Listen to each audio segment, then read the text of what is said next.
Well, I thank all the commissioners for your testimony.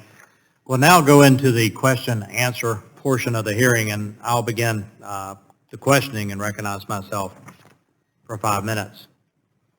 Commissioner Danley, in a recent dissent to a transmission planning and cost allocation proposed rulemaking, you noted that, quote, the majority of FERC seeks to establish policies designated, or designed rather, to encourage the massive transmission build-out that will doubtless be required to transition to an aspirational renewable future.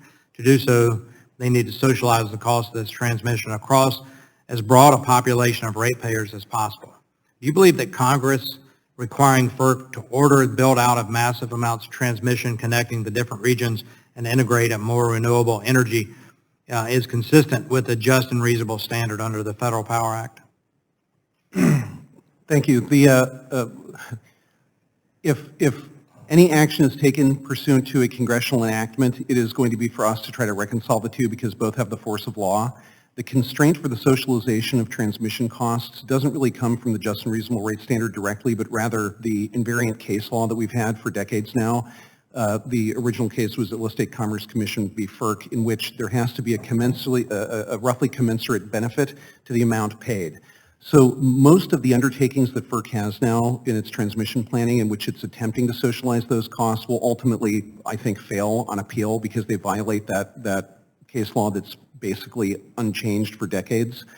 To the extent to which, though, Congress changes that through an enactment, who's to say how that's going to shake out? But the sine qua non of just and reasonable rates now is that you cannot charge anybody for any benefit that they don't get, and that benefit has to be in some way articulable. Our recent transmission planning NOPR seemed to, by its plain terms, expand that concept of benefit so broadly that it would include the public policy choices not only of other states, but even other municipalities. That is not contemplated in the case law now, and I think it's not only bad policy, but it's illegal. Yeah, thanks for that answer. I mean, if Iowa has surplus wind power and California wants it, the power lines to transmit that power are going to have to go across Colorado. Colorado won't pull any of the power off of that. Why should Coloradans pay for the cost of the transmission line they get no benefit from? So great answer. I appreciate you sharing that. What about requiring ratepayers that do not benefit? We've covered that one. I'm going to skip on. Chair Rogers and I recently wrote a letter to each of you requesting the Commission to take a more active role in ensuring reliability in wholesale electricity markets. We have witnessed energy rationing and blackouts in many of these regions and others over the past few years. Two regions in particular, the California Independent System Operator and the Electric Reliability Council of Texas, have experienced blackouts and energy rationing. Commissioner Danley, are such markets that experience blackouts just and reasonable for ratepayers? In a word, no.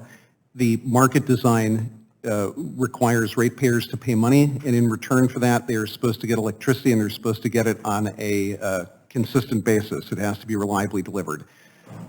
In particular, if you take cases like, let's say, PJM or ISO New England, in which there are actually capacity markets, there's a specific product that the ratepayer pays for, which is the capacity payment. And if you have a market that's incapable of delivering proper capacity outcomes, despite the fact the ratepayers are paying for it, I think that is an obvious case of an unjust and unreasonable rate. Thank you. As I noted in my opening statement, electric reliability across the country is deteriorating. The main reason for this is not a lack of transmission capacity or extreme weather. It's because we lack insufficient firm generation that can quickly respond to meet demand. And Commissioner Clements and Commissioner Christie, thanks for recognizing that fact. I have a yes or no question for each of you, starting with you, Chairman Phillips. Has electric reliability worsened or improved over the past 3 years? Worsened or improved? Electric reliability, is it worsened or improved? I think the response to your question is that we've seen a trend where electric reliability has worsened somewhat. We're beginning to change that trend under my leadership. Thank you. Chairman, Commissioner Danley. It has worsened. Worsened.